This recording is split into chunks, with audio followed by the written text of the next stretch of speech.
Bryan Power, Euro Cup, MLB, Ross Benjamin with some totals for us in Major League Baseball, and Andrew McInnis is coming in at the bottom of the hour with CFL and tennis. And Teddy, I am coming in hot to the show today. I don't mean to hijack our platform, but I need the audience in the comments section to tell me who the best college football coach of all time is. Teddy, all time, I want to know who you think the best college football coach is. So I'm going to throw three names out there. All right. Okay. You got Bear Bryant, you got Newt Rockne. Okay. Those are the two classic coaches for all time. The best coaching job that I've seen in my years in Las Vegas, I moved here in 1998, is without a doubt what Bill Clark did at UAB when that program was completely dead, and he brought them back from the dead and turned them into a bowl team like that. And UAB was a contender the entire time he was there. So my answer, Bill Clark, UAB. That's the best coach, the best coaching job that I've seen since I've been in Vegas. Okay. I thought Nick Saban. Is that the answer you were expecting? No, it's not. And in fact, I thought maybe we would give an honorable mention, to Nick Saban or one of the more recency biases, right? Like, unfortunately, Bear Bryant before I was born. Unfortunately, a lot of great football coaches before I was born. But the reason why I'm fired up on this Wednesday morning to start off Wager Talk today before we get to our three handicappers is because there was an article written, of course, at ESPN. So we just got to set the bar low there within itself about how Lance Leopold, who is the head football coach of the University of Kansas, is basically better than Bill Snyder. And I'm going, whoa. This is like the same, now, albeit on a Kansas level, this is the same argument for LeBron and Michael Jordan. We cannot compare the two. Those are two different basketball eras. These were two different football eras. And I don't want to take away from the small amounts of successes that Lance Leopold has held. But Bill Snyder literally transformed Manhattan, Kansas in 1989, a football team that would have been lucky to go to the Missouri Valley Conference, that had high school level facilities, into within 4 years winning their first bowl game ever, to going on a historic run, to basically being shoved out by an athletic director. But a lot of people don't know that's why Bill retired the first go around, and then came back and had to save the program again from a guy named Ron Prince, who should have never been the head football coach. So I just had to go on a little tear there, Teddy. So now I'm going to ask you again. I asked you who the best coach was, and I'm going to ask you who you think has done more with less. Like, we're talking bottom of the barrel, inherited a disastrous program and been able to turn it into at least what might possibly be at times throughout history a national contender. There's an easy answer to that. And it is not the current Kansas head coach. It is a previous Kansas head coach. Mark Mangino did more at Kansas, was further down. Thank you, Teddy. And went further up than Lance Leopold has done. Not to say that Lance Leopold can't equal Mangino, but he hasn't yet. So there you go. I said this morning. I said, did we forget how you guys shoved Mark Mangino? Oh, by the way, guess who he used to work for? A little guy named Bill Snyder, before he went to Oklahoma, took you guys to an Orange Bowl within 2 years. That was the last guy to beat Kansas State University, I'll have you know. But anyway, yes, I digress. I had to just go off this morning, Teddy. I was like, is this, I read it last night and I'd had a couple margaritas and I was like, okay, like this is a reach. And then when I opened up X, as the kids call it these days, this morning, I was just completely floored. But thank you, Teddy, for reassuring me that I'm not a crazy person this morning. But if you guys have a different opinion, drop it in the comments, please. I want to hear. You're still a crazy person this morning, Kelly.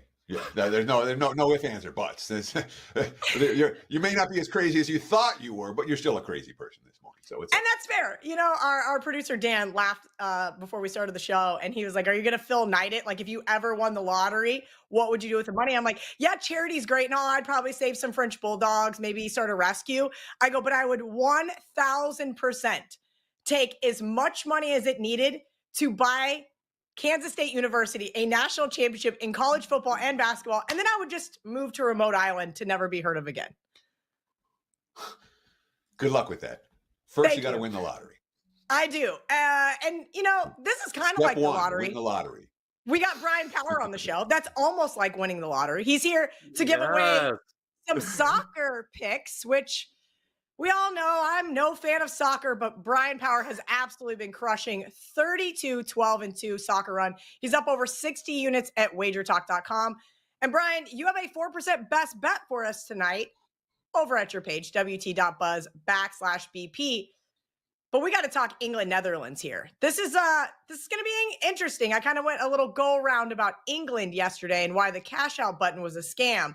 And everybody came back and said, but Kelly, England is not going to win the Euros, so it's worth $0. Yeah, math is hard. Well, Kelly, nice to see you again. First of all, long time, first time, long time. I know nothing excites you more than the prospect of watching 90 plus minutes of soccer and rooting for one or maybe even both teams not to score. So that's what we're going to talk about here today. I don't think we're going to see the same kind of fireworks in this match that we saw from Spain and France in yesterday's semifinal. Coming into the Euro Cup, guys, I felt England probably was the best defensive team in the world. France probably had been better in this tournament before yesterday. But the bottom line is England's conceded just 3 goals in 5 matches, never more than 1 in any individual match. Close to half the shots they're allowing have come outside the box. Average shot distance, 19.7 yards. So not giving up a ton of quality chances there. And I get they're facing a Netherlands side that scored at least twice in 4 of its 5 matches. But in those 4 wins, competition's been fairly weak. I should say those 4 matches where they've scored 2 goals. They actually lost one of them. The Dutch faced Romania and Turkey here in the knockout stage. I did bet the over 2.5 against Turkey, 4% winner there. But Turkey, as I noted in my write-up, it's been pretty bad offensively all tournament long. That's why they're sitting home now. And I think it's notable, guys, the one time we've seen the Netherlands really step up in class in this tournament was against France. And what happened in that match? 0-0 draw. For what it's worth, the XG numbers have not been great for Netherlands outside of that first match against Poland, who isn't very good. And as good as England is defensively, obviously the big question mark has come with the attack. Very conservative tactics, just 5 goals in 5 matches, never more than 1 scored in normal time in any of them, just 3.8 XG, did not score again until stoppage time against Slovakia. That lone goal against Switzerland came late as well. Kelly, to me, this just feels like it's going to be a 1-0 final. As for which side wins, I don't care because I am betting both teams to score no at -125. I don't care if it's 1-0, 2-0, 3-0. I don't think it's going to be 3-0 either side.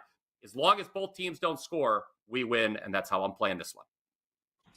So I'm interested to know, because this is not a prop that I see widely. First of all, is this widely available? Is this something you find all the time, or do you have to look for this? And secondly, when you expect a low-scoring game, we naturally think unders. Here you're saying at least one of these 2 teams is going to get shut out. What's your thought process between the under and at least one team getting nil in this? And how'd you make the choice to pick the one team getting nil as opposed to the under for the match?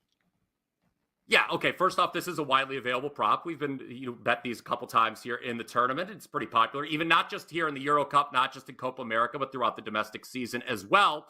It's a great question you asked Teddy there about determining whether you want to bet the under or both teams to score no. Just like in the reverse, you have to ask yourself a question. Do you want to bet both teams to score or the over? Here, what it comes down to is I think, the total's only 2. So obviously, if it's 1-1, it's a push there. But I just think, to me, the chance of a 2-0 final here is greater than 1-1.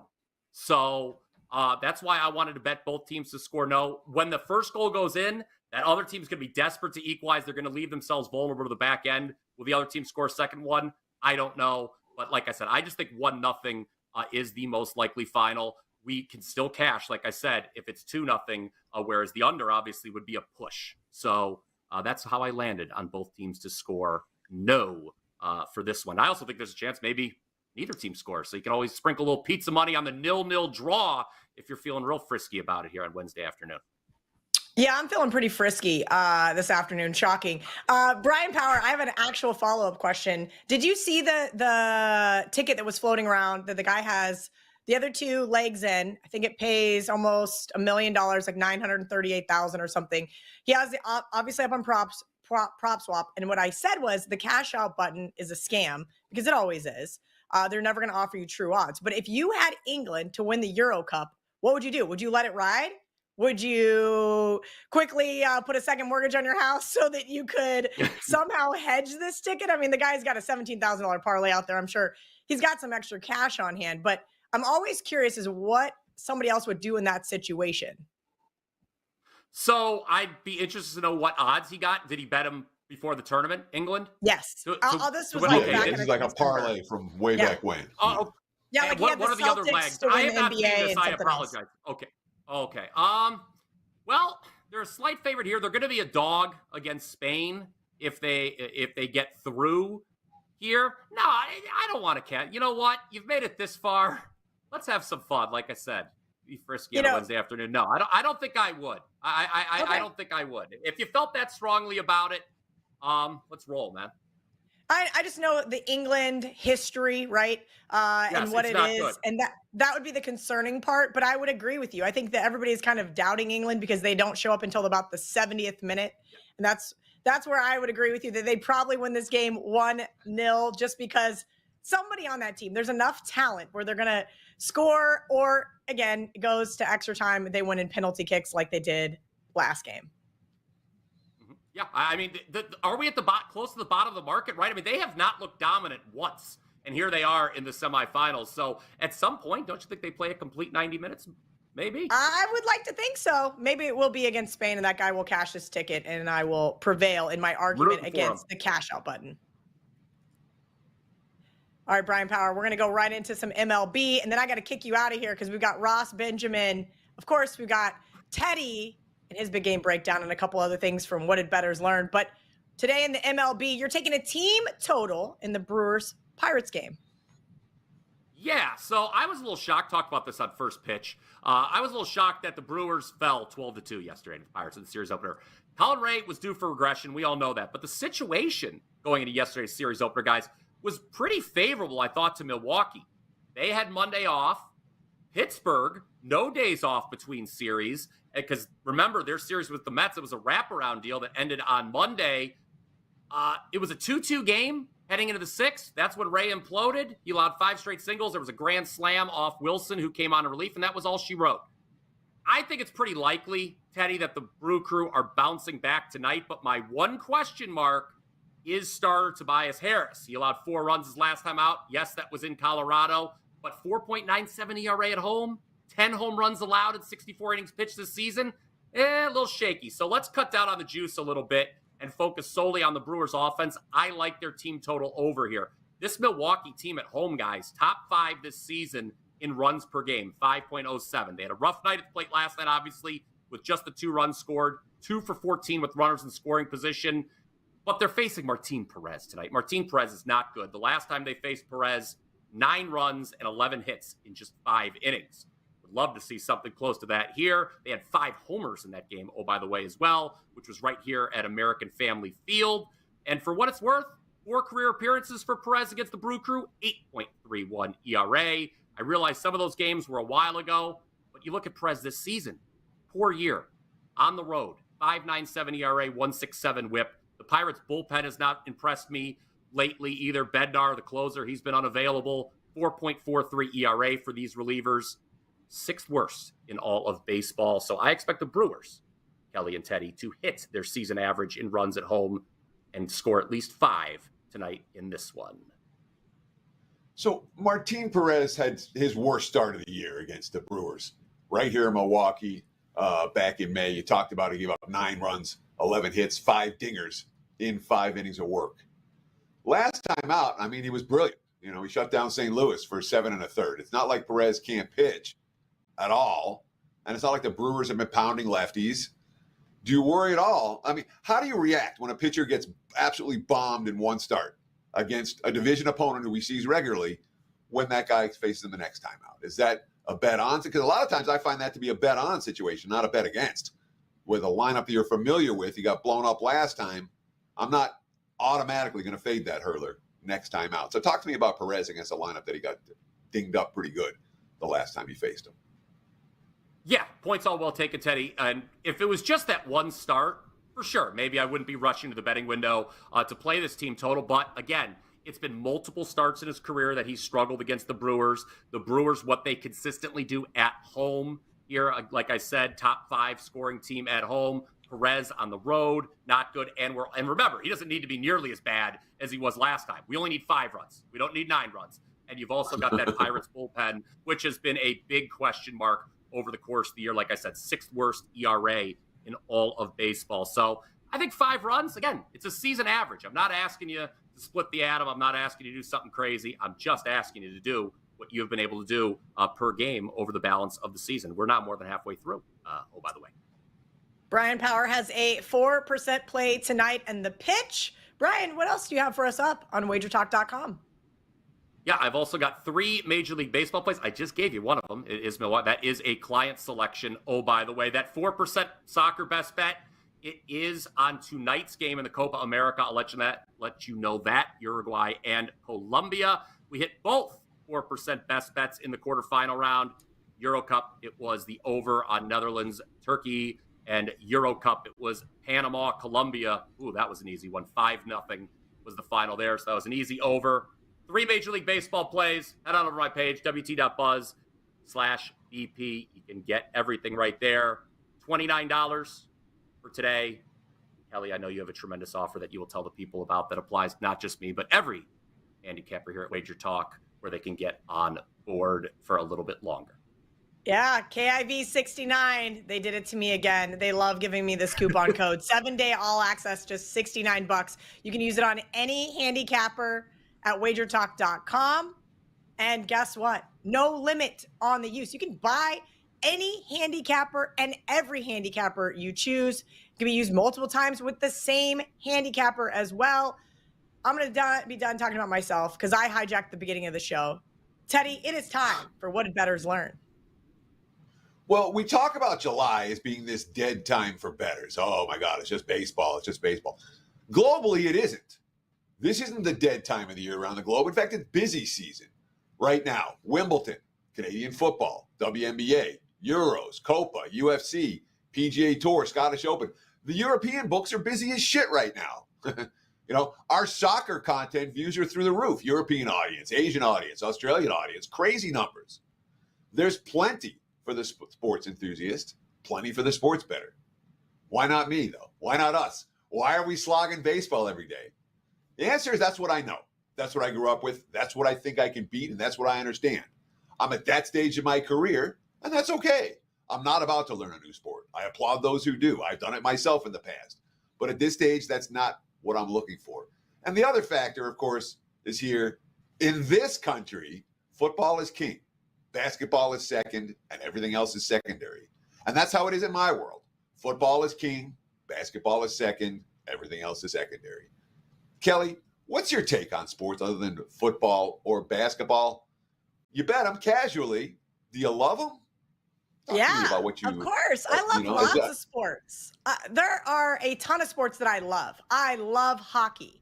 But why on earth, when we have guys like Carmen Bianca, when we have guys like the Prez, when we have guys like Andrew McInnis, who's coming in at the end of the show, Dave Koken, who are really well-versed in handicapping that sport that also happens to be when college basketball is on, NBA is on, we're in college football playoff time, bowl games, NFL playoffs.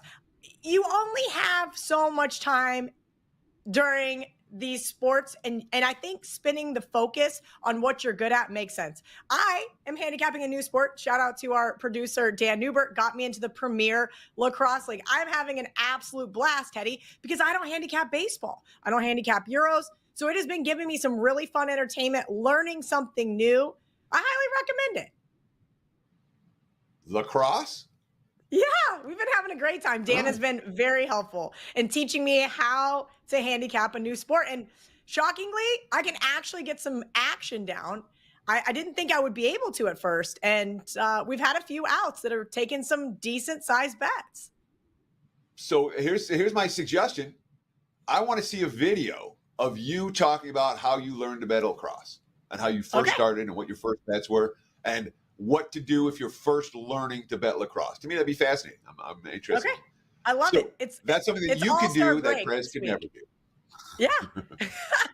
It's All-Star break this week. So I will do that just for you, Teddy. And also maybe find some prop bets for our Wager Talk audience. All right, Ross Benjamin coming in hot. He has been red hot since he started over at WagerTalk.com. He's also been crushing since June 21st in Major League Baseball, up almost 60%. It's been a good one for Ross. We're going to start off with the Phillies Dodgers. Welcome in, Ross. Thank you, Kelly. It's a pleasure to meet you. I haven't met you personally until now. So it's been an absolute pleasure. Hello, Theodore. How are you? I'm doing swell. Talk about some Phillies and Dodgers for us. All right, I will.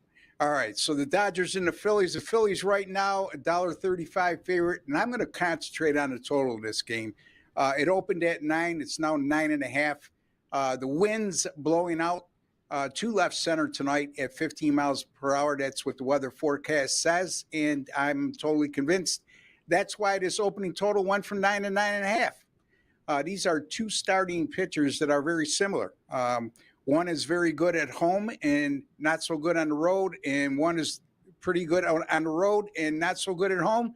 And both pitchers are very good at night and not during the day. Gavin Stone, I mentioned he's much better on the road than at home. As a matter of fact, over his last 6 road starts, an 0.90 ERA, an 0.88 WHIP, and averaging 6.7 innings pitched per start. So he's put up phenomenal numbers on the road this year. By the way, in 43 innings pitched on the road this year, he's only allowed 2 home runs. That's 1 per, 21 and a half innings pitched. And that's key when you're pitching at a hitter-friendly park like Philadelphia with the wind conditions we're seeing tonight.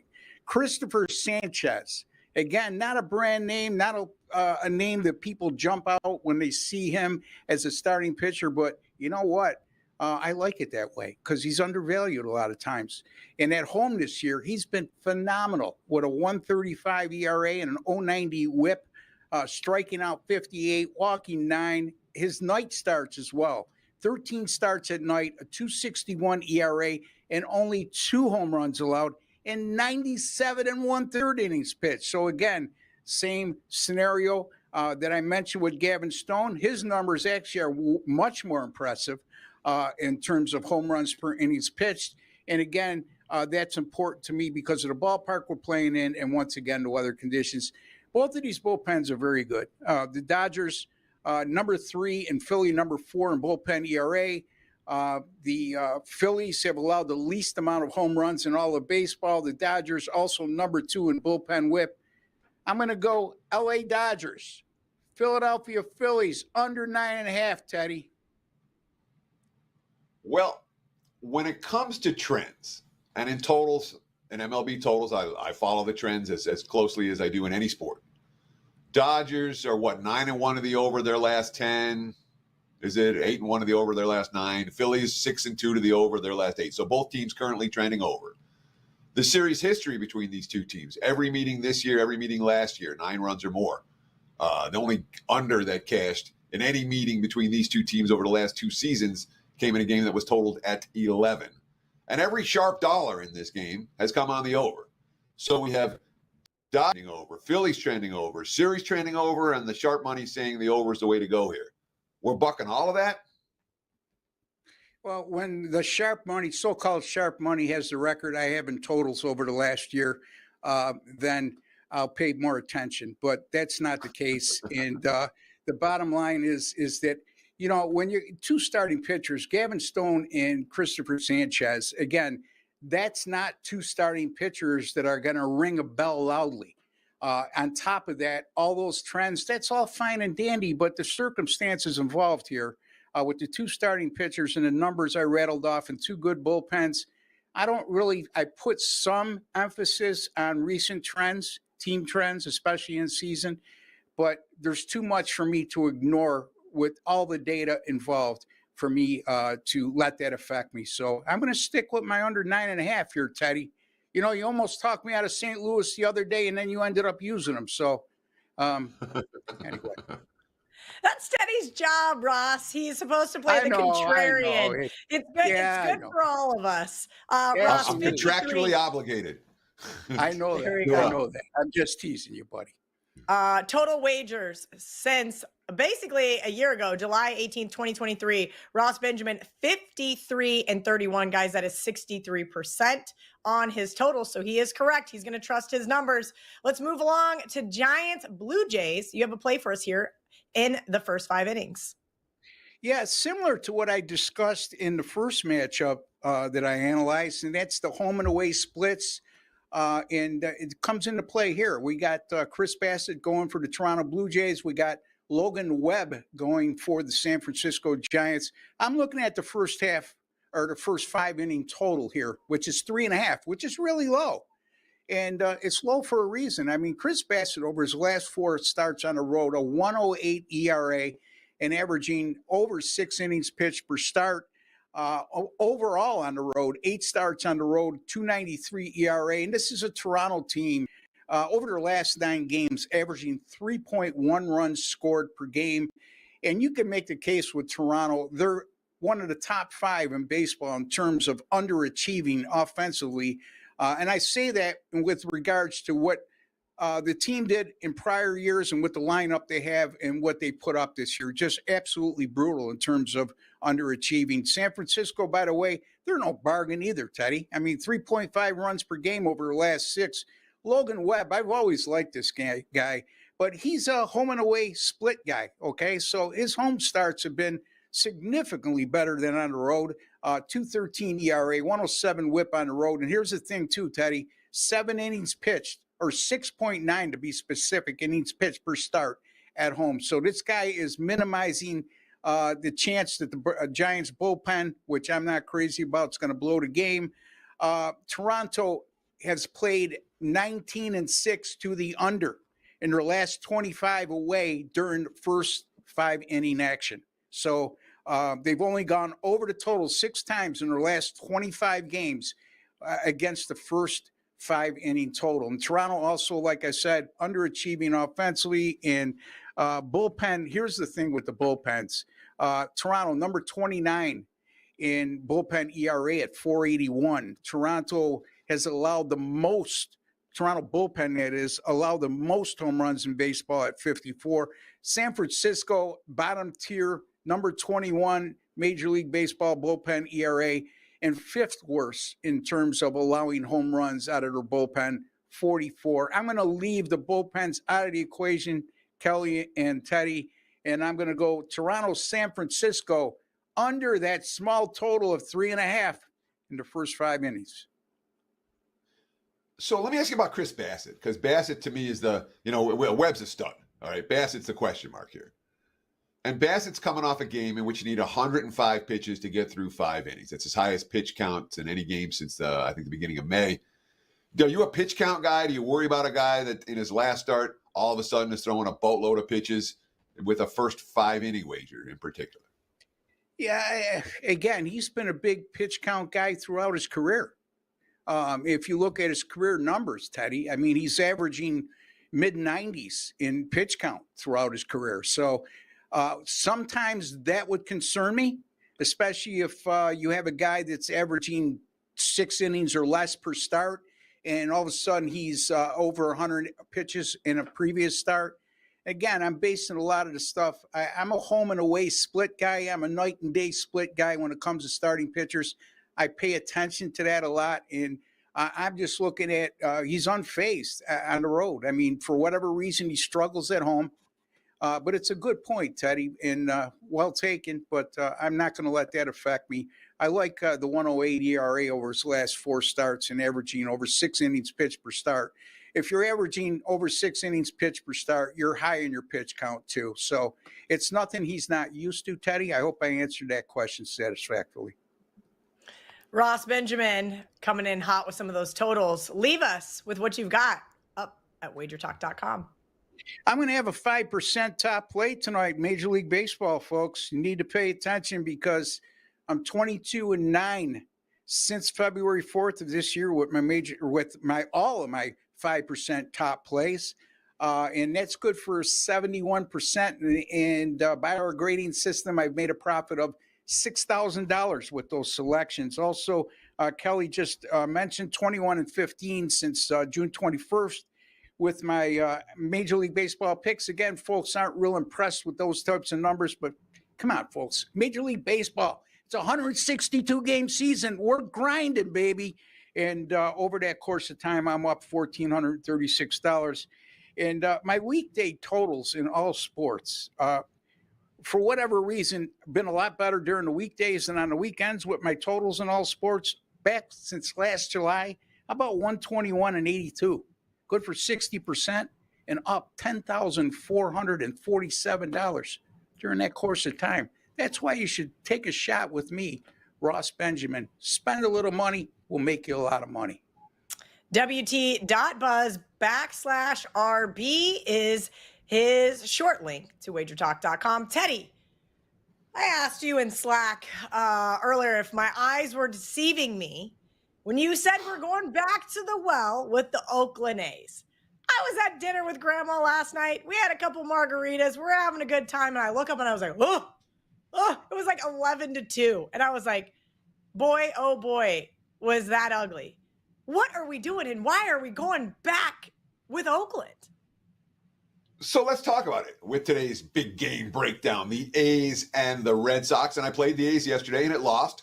It was 11-2 in the second inning. Estes got absolutely lit up. Then again, Oakland fought back in that game versus the Sox pen. Big dogs like that, they're only in theory supposed to win 1 out of every 3 times. I thought it was a better chance than that, just like I do today. So oftentimes, if you take a dog in the first game of a series and that dog loses, continue the cycle using much of the same rationale. Look, I mean, the A's are 25 games under 500. They're going nowhere. They have no fan base. They have no betting bandwagon ever. When they play decent ball, 500 level ball, they're money makers. Now they're 5-6 their last 11. But the lineup is hitting for Oakland. And when Oakland can hit, they can win games. They had won 4 or 5 to begin the month of July. This isn't a team that I'm afraid to back, despite their bad long-term track record this season, especially against a guy like Nick Pivetta. Nick Pivetta has an opposite, a reverse home road dichotomy. He had it last year. He's a poor fit for Fenway. 7 road starts this year. He's 3-2 with a 2.97 ERA. 6 home starts for Pivetta, a 5.5 ERA, only 1 win. His last 2 home starts, he didn't record an out in the 5th inning. He hasn't been good, and he certainly hasn't been consistent. And Pivetta, not a starter I trust to lay this type of a spot with.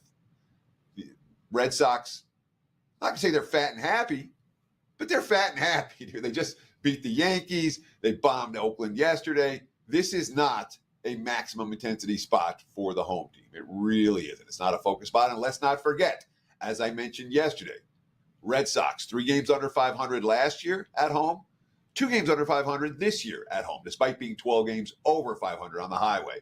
I think it's a live dog. We lost them yesterday. I'll give them another shot today.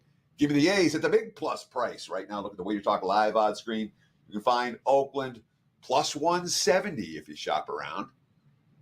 Yeah, that's what I was getting ready to ask you, Teddy. How late do we wait to play Oakland? You mentioned they're not going to get any love from the betting public. Are they even getting any love from the sharps today?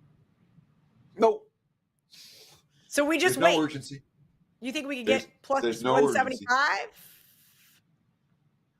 So I wouldn't argue. So 170 is not widely available. It's there at a handful of books. I would not argue with locking in at plus 170 right now. Okay, perfect. I don't know where you're going to find better.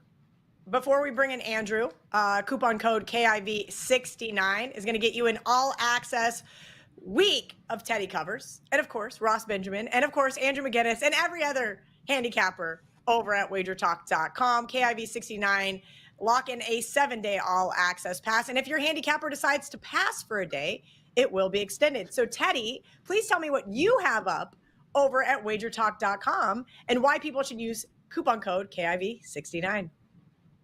Yeah, and of course, that's the beauty of it, is that the All-Star break comes, there's no action, doesn't matter. Your pass gets extended any day that the handicapper that you are, or handicappers that you're purchasing passes, you get an extra day. It's plain and simple. It's 7 days of action, not 7 days, I passed 3 of them because it's the All-Star break, you get screwed. We don't do that at WagerTalk.com. For me, it's real simple. I got a single best bet available right now on my page, an MLB action for today, as well as my NFL season win report and the 5% big ticket season win recommendation as well. Those are all available. WT.buzz/TC. Yeah, Teddy's NFL season win report is something I've been using for my handicapping for several years. If you guys have not had an opportunity to check that out, go to his homepage, WT.buzz/TC. Let's bring in Andrew McInnis to take us home. Andrew is coming in hot with some CFL, looking for number 5 in a row on Thursday night. He is 67%. That is his long-term record in his CFL best bets. He is the last 7 days, he is 83%.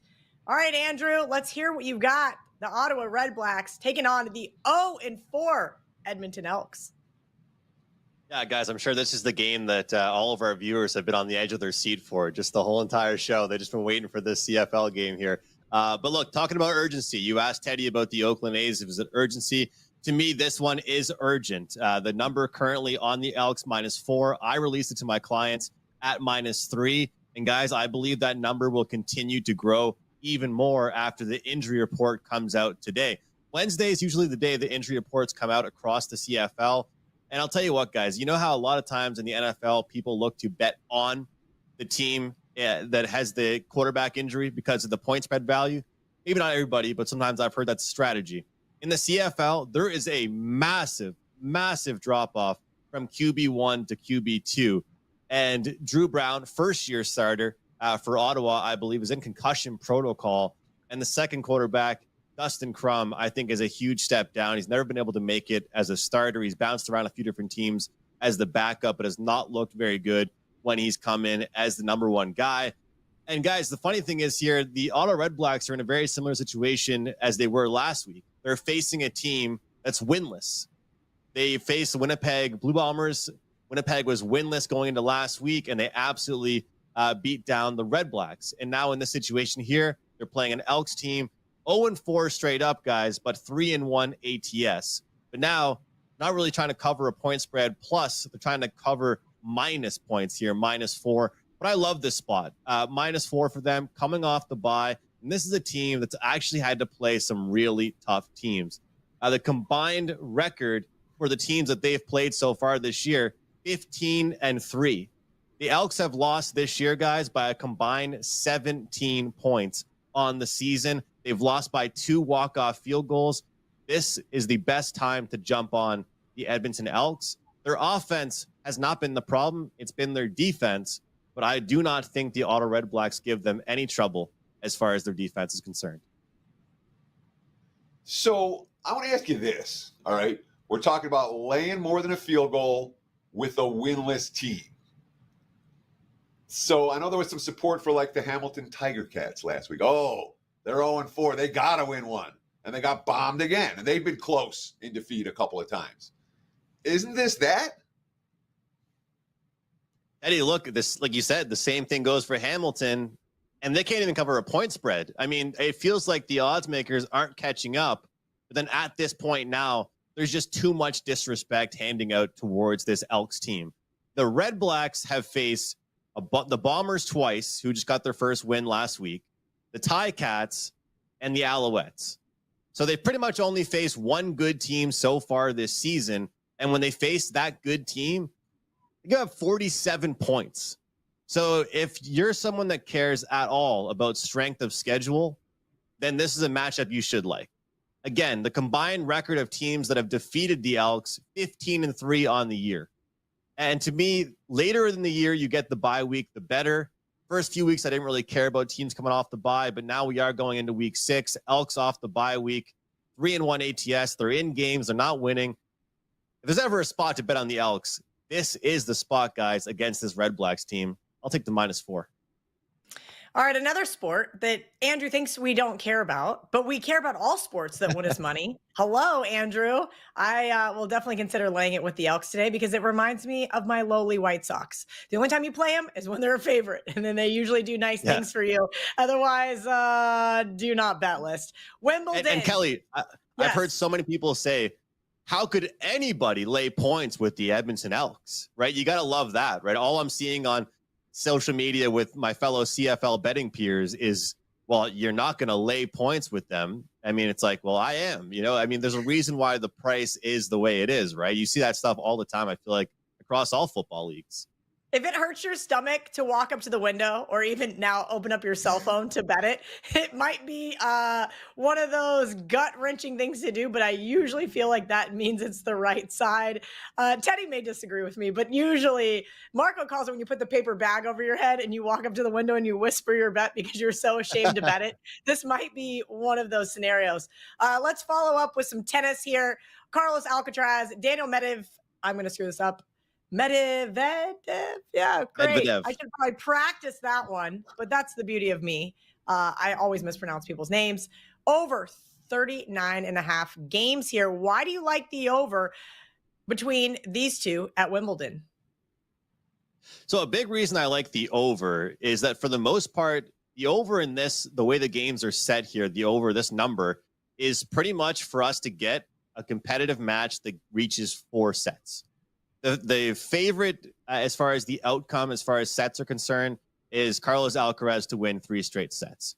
I don't think that happens. I think Medvedev's in good form right now. I think he forces at least 4 sets. I think he wins 1 set, survives, potentially pushes this one to 5. And I think his serve is so strong that his serve does not get broken many times. And so if we do get to the 4th, we do see at worst a 6-4 scoreline here. Something interesting here with Medvedev, he's very well rested, I would say, as far as the schedule he's had to get here throughout the tournament. He swept a guy in straight sets. He beat somebody in 4 after not even 1 set against Dimitrov. Dimitrov had to retire, as they call it, due to injury. So that was a playover. He pretty much advanced. And then he just took down the world number 1, Yannick Sinner, and a shocker in 5 sets to advance himself to this matchup now against Carlos Alcaraz. Alcaraz is coming off a 5-setter against Francis Tiafoe. So one thing about Alcaraz, guys, he's one of those players where he extends rallies. He has an unbelievable forehand. He can run. His cardio is outstanding. He's such a strong player. He is going to be dominant for years and years and years to come. But just because he's dominant does not mean he's beating everybody in 3 sets. Here we are in semifinals, 39.5. To me, we're going to see at least 4 competitive sets. And if we get there, we get the over here. It's pretty much like taking the underdog, but being a little bit safer, I would say. So we had Bryan Leonard on yesterday. He won his $2 Tuesday 5% best bet. We've had Brian Power on and Ross Benjamin on today, both of whom are in good current form. Both of them have big plays available. Andrew McInnis, what do you have for the clients today? And watch your clients get on board with your package at WagerTalk.com. Eddie, I'm going for winner number 5 in a row tomorrow night, Thursday night football in the CFL. It's been a really good run. Swept the board last weekend in the Canadian Football League. I had 3 plays, 3 right side winners. And I love tomorrow's matchup between the Argonauts and the Alouettes. But I also really do recommend that 3-day deal because right now I'm handicapping MLB, I'm handicapping UFC. We just gave you a tennis play. And of course, CFL is where all my focus is right now. And I'll say this every single time I'm on the show. If you want to get a special, if you want to get a 3-day, you want to get a week, you need to be able to get these plays sent right to your mobile device, right to your email. The lines change drastically every single hour, every couple hours in the CFL. So, guys, thanks for your time. Appreciate it. Let's cash some tickets. At McInnis Picks on all your social channels. Damn it, Teddy. I really wanted you to follow up with a Wimbledon question and you to butcher some last names, so I felt really a lot better about myself. Teddy Covers at Teddy_Covers. If you guys are not already following him on X, Kelly in Vegas, if you're not already following me, we appreciate you guys hanging out with us this beautiful afternoon on the East Coast, still morning on the West Coast. Jump in that comment section. Tell us what you like. Tell us what you don't like. At least give us a like. And we'll see you guys tomorrow morning. Medvedev. That's his name, Medvedev. Teddy.